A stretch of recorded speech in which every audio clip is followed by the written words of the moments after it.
Hey guys, welcome to my podcast where we talk about entrepreneurship, sustainability, and content creation. Today I have a very inspiring and special guest, Ray Dergham.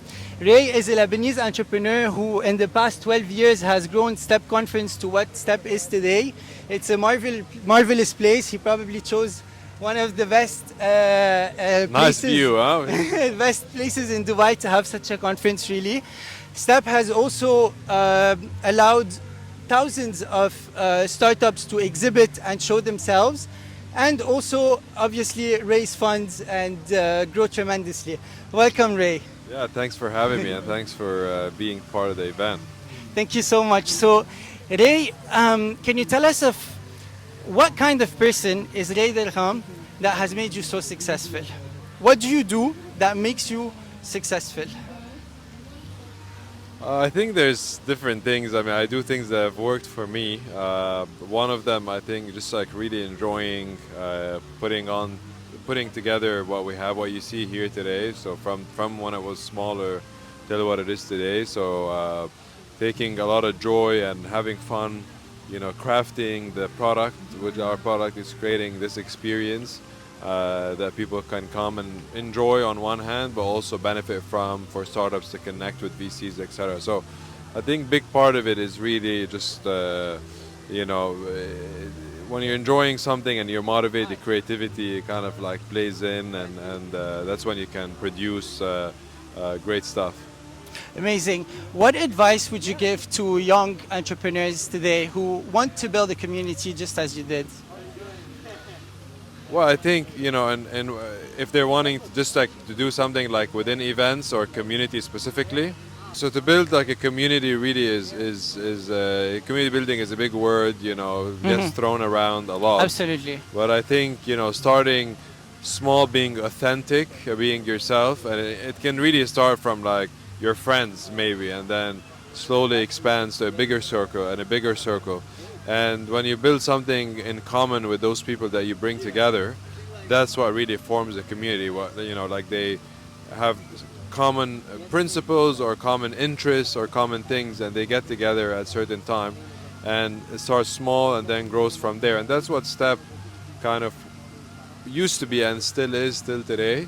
And when we first started 12 years ago, there were people who were considered the OGs or the early people in the startup ecosystem. They were here for 12 years? And they're here, today, and they feel that they were part of building Step. So that's what a real community is. When Absolutely. jointly your community feels that they equally owns. Like you see it, by the way, with big brands as well. Like if you look at Tesla, for example, they have a great community that the community feels like it's their. It's powerful. It's strong. Their Apple. It's their product. Like they take pride in the company, the brand, the product that they wear. So you could do it at a small scale, and you could do it at a big scale as well. Like scaling that is quite difficult, but you could do it in both ends. Yeah. That's wonderful. So, what's next for Step Conference? Well, we actually launched yesterday the next phase of growth for Step. We launched a global partnership host model. So if someone wants to host Step, let's say in Beirut or in Singapore or London, other places, so we partner with local hosts to allow them to take Step and bring it to their own cities and accelerate their own local startup ecosystem in their city. Where are you thinking? Where's the next city? Well, it's all about where the hosts come from, okay. right? On one hand, and then we evaluate, the opportunity. We evaluate, of course, it's very important the hosts that are coming in, because we believe it's all about the host. So we received actually a good number of applications and interest to cities all around the world. Yes. So we're going to be looking at that, and I encourage people to apply, and it's going to be a little bit of a long process for us to select because again, it's for us, it's all about the host putting something together, making it successful year after year is not easy. So it requires commitment, founder-like mindset, and a lot of other things, but I think there are a lot of people out there that can pull it off and do a really good job at it. Wonderful. Is there anything you want to say to VCs and investors today? Nothing. I'd say specifically. I think one thing I've been kind of talking about a little bit, which I'd say to startups and to VCs is getting out of a bit the default setting or mindset of, I start in Dubai and I go to Saudi and that's it, or I start in Beirut, open up like mainly, let's say bootstrap in Beirut, come Dubai, then go to Saudi and that's it. Yeah. I don't know why we got to a stage where we think that's the only market Yeah. that we can go to, but I think there's a lot more to it than that. I think both VCs and startups should from day one think about their businesses as and depending on the business model, that they can build it to global markets. You can build a business that's focused on the US, for example, or Europe from the beginning, right, from the get-go. So I'd encourage that more, and for VCs to also invest in companies that are looking to do that, and not just limit their investment to the region. So that's one, obviously a lot of other things, but that's one thing that's been on my mind, and we want to try to play a role as Step in that to help companies, focus on global markets beyond just the region. Ray, is there anything you want to say to Lebanon and the people of Lebanon? I mean, what is there to say and what's not to say, right? So it's unfortunately for a lot of us Lebanese, I think you and a lot of the listeners can relate to that.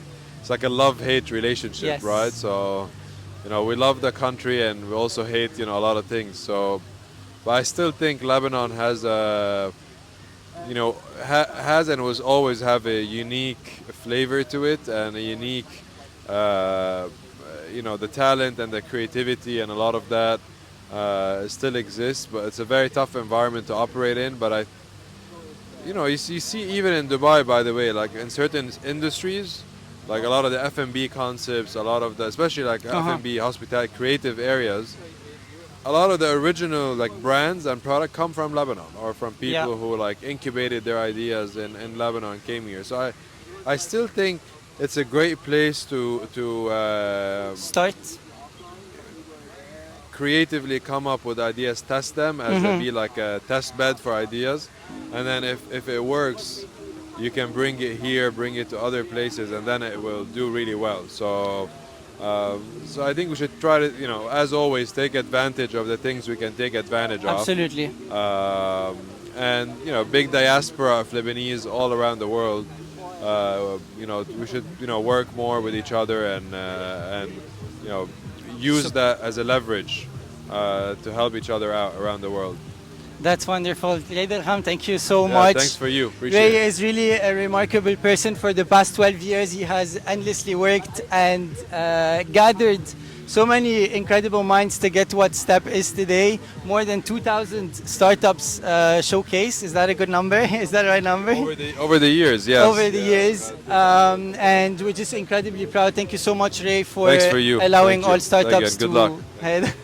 Merci. Merci, thank you.